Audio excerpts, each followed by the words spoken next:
Salut, salut! Hey, je profite du fait que j'ai été cette semaine chez un client pour un service conseil directement à la maison pour du côté horticole. Et parce qu'il y avait son jardin, puis là, ça demandait, Cathy, mes tomates, je comprends pas c'est quoi. J'aimerais ça savoir, y a-t-il une maladie, quoi que ce soit. Et c'était des racines. Puis là, je vais vous montrer exactement la progression de ce quoi ça peut ressembler. Alors, regardez bien ça. Alors, j'ai ici. Là, mon plan, là, il est même pas au sol, là, il est même dans les airs. C'est juste l'humidité de l'air qui fait que c'est déjà, ça commence. Alors, voyez-vous les petites bosses qu'il y a ici? Les petites bosses qu'il y a là, c'est des débuts de racines, d'accord?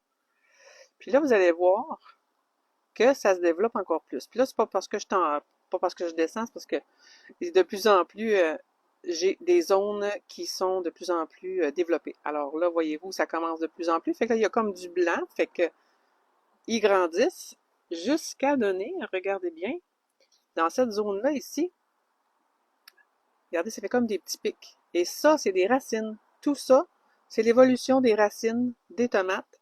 Quand je vous dis que sur le coton, il peut y avoir des racines qui, qui se développent. Regardez ici, là, s'il y avait de la place, là, il se développerait plus que ça. Et il a décidé de rester comme ça.